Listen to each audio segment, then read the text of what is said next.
Welcome back to another episode of Stand on Guard. I'm your host, David Krayden, coming at you live from Ottawa. I know the cabinet's just being selected right now. My timing was a little strange this morning, but we covered a story in Calgary yesterday, and I want to share that with you because it's the Alberta Prosperity Project. This is the group that's sort of sponsoring the referendum for Alberta independence. And they had a town hall meeting last night, so I want to show you some clips of that.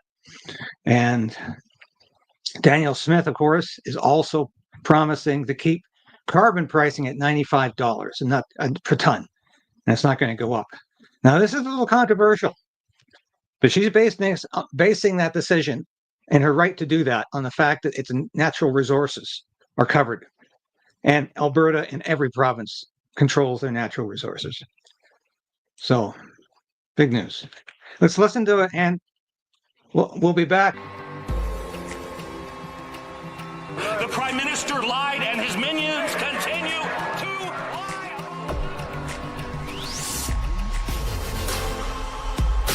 We need political change.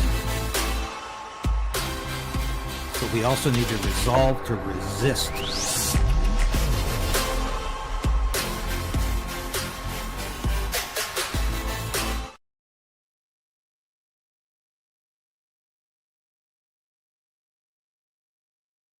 Yes, we're back. Here's a clip from this, from last night. We desire, and all Canadian patriots desire, well, think about that. Canadian patriots were the people living in the East. Alberta and Saskatchewan weren't involved yet. So we desire, and all Canadian patriots desire, that the great trade of the prairies is Alberta and Saskatchewan's wealth, that the great trade of the prairies shall go to enrich our people in the East, to build up our factories and our places of work, and in every legitimate way contribute to our prosperity. Now, where do you see Alberta and Saskatchewan fit into that? You don't. So we started off as a colony to serve the interests of the East, and nothing has changed. We continue to be a colony, to be pillaged, plundered, and to have values thrust down our throat that we don't agree with. And here's where we are now as a result of that.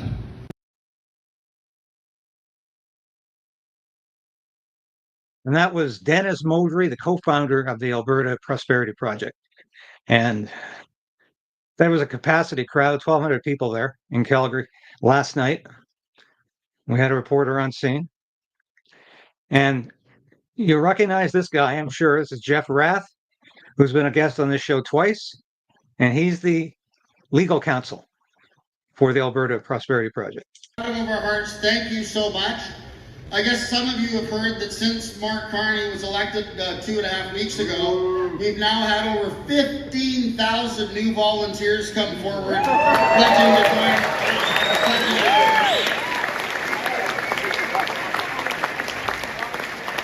I'd like everybody to think about that for a minute, because that's actually more volunteers than we have infantry in the entire Canadian Army.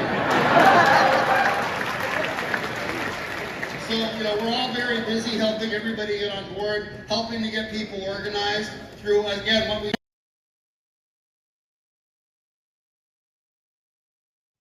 And the event was covered by some local media. And here's Jeff Rath again. Voting Alberta out of Canada. It's that simple. The conversation around Alberta's sovereignty is heating up again with a public meeting held in Calgary Monday night by an Alberta separatist group. The Alberta Prosperity Project posing the question, do you agree that the province of Alberta shall become a sovereign country and cease to be a province of Canada? We're going to finally live free of all federal taxes. We're going to live free of all federal regulation. We're going to double the oil production in the province of Alberta, and every Albertan, every walk of life, every ethnicity, every group in this province, including Alberta's First Nations, are going to thrive. The group is hoping to gain support to start a referendum this year.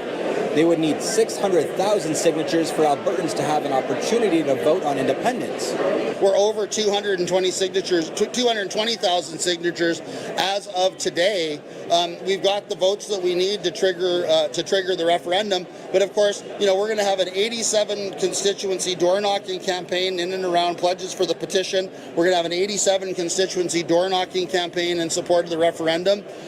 We hope by the end of the summer that we're going to have over 1 million signatures on a petition for independence from Canada. Alberta Premier Danielle Smith recently proposed to lower that number to 177,000. In Calgary, Rain Rashid, City News. Now, of course, the mainstream media is pushing back on the whole idea of Alberta independence. It's not going to happen. It can never happen. It's not only morally and ethically wrong, it's just impossible. Now, I'm not taking a position on this. I'm trying to be as objective as possible. I think Alberta has a right to separate if they want to, if they get the 50% plus one. And that's part of the Clarity Act. So it's enshrined in legislation in this country. So Alberta can't, yes, they can separate. But of course, it's going to have consequences for this country. Very devastating consequences. And 36% of Albertans, I think this is a little low. I think this is a low ball poll. And it's probably about 45. Because I've been saying hardcore support is about 25 and softcore is about at least 15, maybe higher. So it's 45%. So that's where this thing stands right now. But let's listen to this. I find this comment from the Bloc Québécois leader to be absolutely stupid. Because one of the best reasons for independence is financial and economic. That's why the United States became a nation. It was about taxes. They were tired of being taxed. Now, Jeff Rath is saying an independent Alberta would be able to not only pay less taxes, but you'd be getting a tax refund of $30,000. And that's a huge incentive. Let's have a look at the Bloc leader making absolutely no sense. Therefore, it requires a culture of their own. And I am not certain that Alberta who want to separate. Do you have any tips for them on how to For a long time, we've been talking about trying to separate from Canada. Now we're seeing that out in Alberta. For the people in Alberta who want to separate, do you have any tips for them on how to figure it out? Our success so far, it does not place me in a position to give them tips about what to do, but I could give them tips about what not to do. Not now. The first idea is to define oneself as a nation. Therefore, it requires a culture of their own. And I am not certain that oil and gas qualify to define a culture. But it's theirs to decide if they want to vindicate the right to self-determination. I would never interfere in that. It belongs to them. I would like us to be the first to do so. So Alberta doesn't have a culture. Only Quebec has a distinct culture. This is nonsense. Absolute hogwash. Quebec has a culture, yes, so does Alberta. There's a Western culture, there's an Alberta culture that's even more specific. And even if that's all they had was oil and gas, if that was all the only beef, that's certainly a good argument. And if a province is being economically exploited by the federal government, that is a good reason to talk about separation. Or at least talk about it. Because you might get more out of the federal government if you keep talking about it. But that, of course, is where we are with this. Now, watch how the mainstream media is hitting the panic button on this issue. There are a lot of rumblings around separation this week after the Premier recently made it easier to petition for a referendum on the issue. But new polling suggests the appetite of Albertans to leave Canada is nowhere near a majority. In fact, numbers from the Angus Reid Institute show the hardline separatists are actually few and far between. Tim Brooke has more on calls to tone down the rhetoric. New polling from Angus Reid shows 36% of Albertans would vote to leave Confederation if a referendum were held today. That's an uptick following another ballot box win for the federal Liberals, and the separation conversation is still gaining steam. One of the questions we asked is how closely people are following these discussions. And in Alberta, it's more than 3 and 4, about 3/4 of Albertans. And it's not just in Alberta. Conservative TV network Fox News is getting in on the discussions, suggesting unhappiness in Alberta could be Donald Trump's gain. I think we want Alberta because they're the powerhouse. They have all the oil, as the judge said. They have all the minerals. We don't want Quebec. They're just a bunch of old liberals. They think they're being clever by, we'll just have a referendum and let people express their views.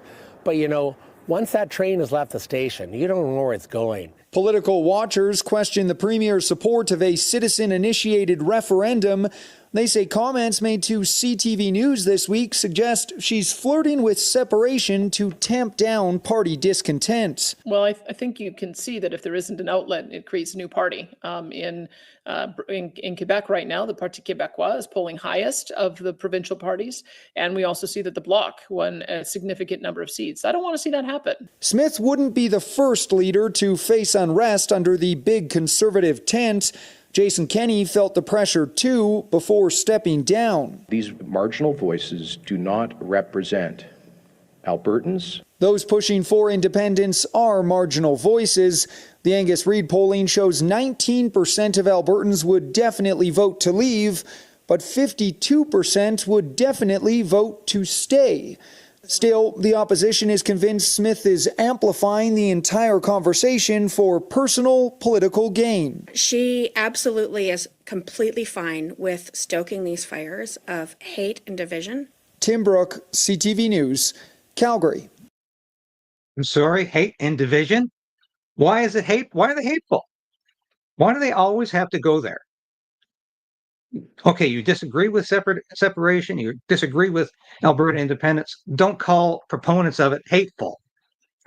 Like I say, I don't know which way this is going to go. I'm telling you from my own life experience, the sentiment is highest in the history of that province. The sentiment for separation is extremely high. Tensions are very, very high right now in Alberta. And here's Danielle Smith, again, stepping out as the premier of her province and saying, we can tell corporations that the price on carbon is not going to go beyond $95 a ton. This is very interesting. Everyone, and thank you for joining us. I'm here today with the Minister of Environment and Protected Areas, Rebecca Schultz, to talk about an important step Alberta is taking to protect our province's economy and help our businesses stay competitive. The current tariffs being imposed by the United States are increasing costs, disrupting supply chains and creating uncertainty for industry, making it challenging to operate efficiently and stay globally competitive. Our government is committed to supporting Alberta businesses and industry and doing everything we can to ensure they remain competitive across global markets. And we will continue to take action to make Alberta one of the most business-friendly jurisdictions in North America by removing burdensome red tape, eliminating unnecessary regulations, and keeping taxes low. Our industry, from energy to agriculture, not only empower our economy, but the wealth that they generate allows us to provide Albertans with the essential services they rely on, from healthcare to education. That's why it's so important that we listen to industry concerns and help develop a business environment where they can thrive.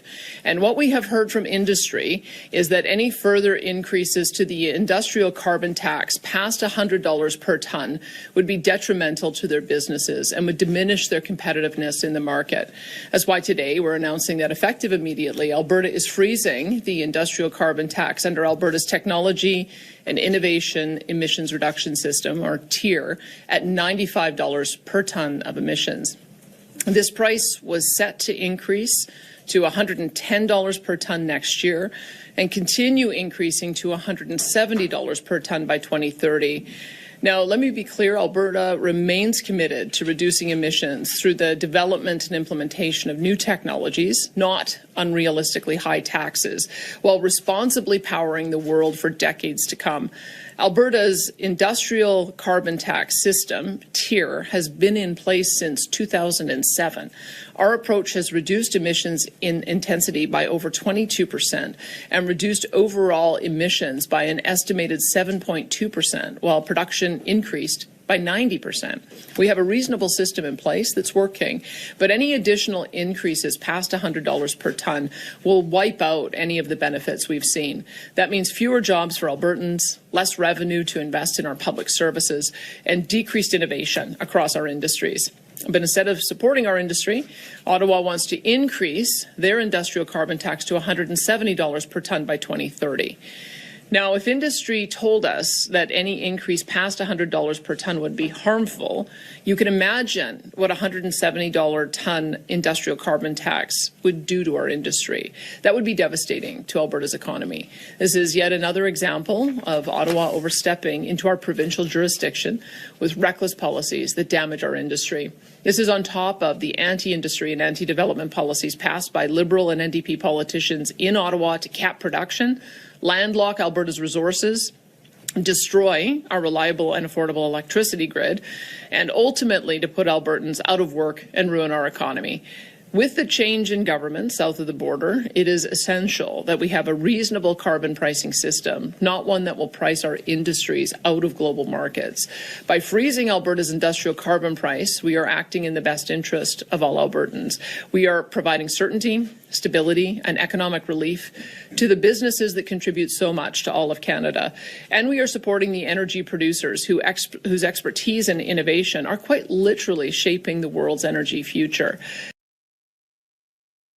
Yeah. Well, Danielle Smith, here's a shot of the numbers of people at the meeting last night. Capacity seating. There were 300 people waiting outside.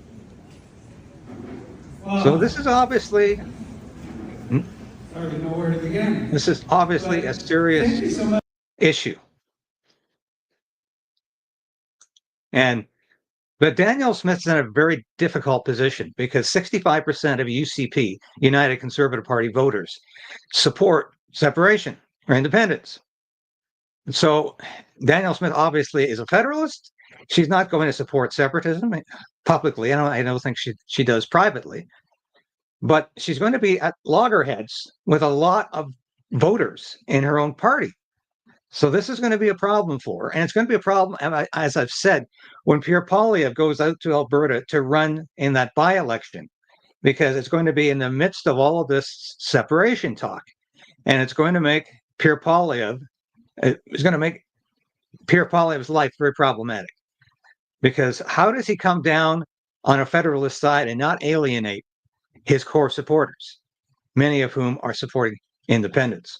So this is a real problem for Poilievre and for Danielle Smith. Let's hear Danielle Smith talk a little bit more about her position. That we are now finally at a point where Canadians have had enough. That's what I'm seeing among the premiers. The premiers, doesn't matter how large their province or how small, what their endowment of natural resources are, whether they're socialist or independent or liberal or conservative.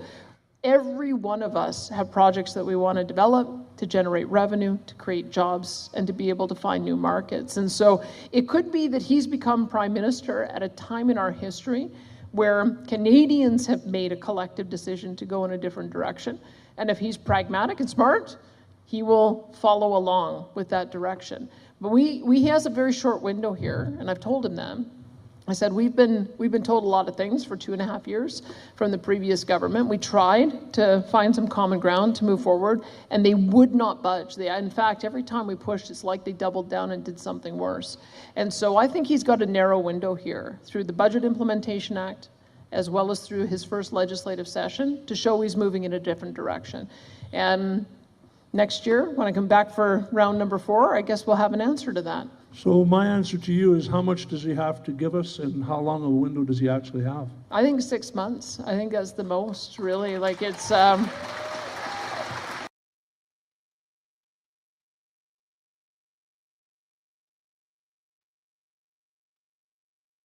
Here is a fascinating story. We reported the other day about that riding in Quebec, Terrebonne, that the Liberals won by 1 vote. Turns out there was a voter, a BQ voter, had her mail-in ballot returned. Now that means technically that's tied. So they're going to have to have a by-election to decide things. But that, of course, will mean the Liberals don't get that extra seat, and they would be 3 behind, not 2. And Carney is unveiling his cabinet today, which I was just watching. I wasn't going to go live to it because it's deadly dull.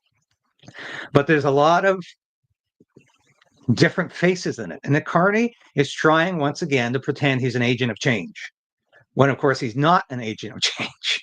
He never has been. He's an agent of continuity of the Trudeau government. He was behind all of the legislation, environmental legislation, and a lot of financial legislation while Justin Trudeau was prime minister. So this is big news. But this is the death knell of the electric vehicle industry. Honda is postponing forever. It says 2 years in the story. Honda is not coming to Canada because electric vehicles are over. They're so yesterday. It's over for electric vehicles. Nobody wants to buy these things. So I think it's quite clear, as I reported the other day, now they're talking, meaning pundits, economists are talking about the auto industry being dead in Ontario. But we spent billions, tens of billions of dollars subsidizing EVs in this country, and it's all been money down the drain. Totally stupid. And I know I'm trying to cover a lot of bases today because there's a lot happening. And all I can say is these are tremendous times, and they're very dangerous times. And I believe Mark Carney is going to take this country down a road that could be very, very consequential. And I think it's going to be a dangerous road. And Mark Carney is doing his best to convince all of us that he's just an ordinary guy. But he is so embedded with the globalists. We reported all of this during the election campaign. And it's extremely, extremely interesting. And the mainstream media avoided it all, except for the tax evasion from Brookfield Asset Management. Except for the tax evasion, that was the only thing the mainstream media did. They did not cover Carney's desire to have the Chinese yuan replace the US dollar as the global currency. They did not cover Mark Carney's desire to have China replace the United States as the world economic engine. Totally ignored. And if Pierre Poilievre hadn't latched on to the multi-million-dollar, $100 million to $200 million loan that Carney got from the central bank in China, that story would never have seen the light of day. But that, once again, reinforces where this guy's principles are, where his morals and ethics are. They're not with Canada. They're not with this country. And no wonder Alberta feels like it's being pushed to the precipice. It's being pushed over the edge. And the only solution it can see for a lot of Albertans is an independent Alberta, because they're tired of paying. And I can appreciate that. But once again, I'm not getting on a soapbox to fight for or against this. I'm trying to stay relatively neutral on this because I have mixed feelings about it. I spent a large part of my career in the military serving Canada. And it's very difficult, even though I have a lot of family members in Alberta and they're all supporting this. It's difficult. for a lot of ex-military or serving military people to make that transition. It's very hard. So I wanted you to know that. But here's the comedy story of the week. I just find this incredible. I'm sure if you haven't seen this, this is Friedrich Merz, Emmanuel Macron, and Keir Starmer apparently indulging in cocaine. I just, as somebody pointed out, as somebody pointed out in the comments, do you really want your leaders to be making earth-shaking decisions while they're consuming cocaine? That's really not a smart thing. But clearly, that's what this is all about. It's a long walk. I'll be back in Poland. It's through my bathroom, huh? Yeah. It's literally. We came through Germany, and then we made it to France. German bedroom, and we got through the border. Right. Make a photo, and after that, it will be allowed to have a drink. Yeah. Super. Yeah. On va bien. Ok, c'est bon. Merci. Merci. Merci. Thank you. Now, apparently, these three, how shall we say, colleagues, amigos, these three amigos were indulging when the cameras moved in unexpectedly. And the powder just suddenly disappears, as well as a spoon that is, of course, used as drug paraphernalia. But you can see how guilty these men look. They look like they have just absolutely been caught. And I think that's it is a sign of how incredibly corrupt our politicians have become, and how they don't think they have to play by the rules. This was the problem with Justin Trudeau, because he was often accused of using drugs. And apparently when he was coming back from India, there was cocaine on the plane. We know that from a fairly reputable source. But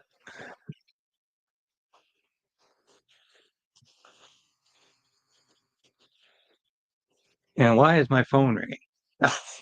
Anyway, we're just about to sign off here. Anyway, thank you for watching today. And I'm going to be back tomorrow at the regular time. I'll have more about the cabinet shuffle. That's not shuffle, the cabinet creation. As soon as I have a look at the names. We saw some of them while they were warming up. But you know what really drove me crazy about this? I was watching CBC News World because I was having trouble getting CTV for some reason. I was watching CBC, and of course Rosemary Barton and Cue Ball were on there, and they're just gushing for this wonderful Mark Carney. What a great guy! They just love him, and it's enough to make you ill. I have to say that. It's enough to make you ill. That we are living in a propaganda state right now, where there is the mainstream media is all bought off. Either like CBC getting $1.4 billion a year, or it's getting immense subsidies. The mainstream media is bought off. This is why we need alternatives. And the more the merrier. The more independent journalists we can get on YouTube, X, Facebook, the better. Because we need an alternative to the mainstream media's perception of the news. And it is completely out of control. And that's why I say, thank God for independent and new media, which is going to take their place eventually. But the mainstream media is being artificially kept on life support by this Liberal government. Because it's like Trudeau said, wasn't it nice when it was just CTV, CBC Global, and the daily newspapers like the Toronto Star? Those were the days, he said, when there was no alternative media. And we're never going to go back to those days. History has moved on. And that is a good lesson to learn. Thank you for watching today. I will be back again tomorrow with all the news you need to know, or at least most of it. Thank you for all the support so many of you have shown in your comments over the last week. As you know, we went through a family crisis, a death in the family, and it's a very difficult time. But thank you for your patience and your kind words. It is so appreciated.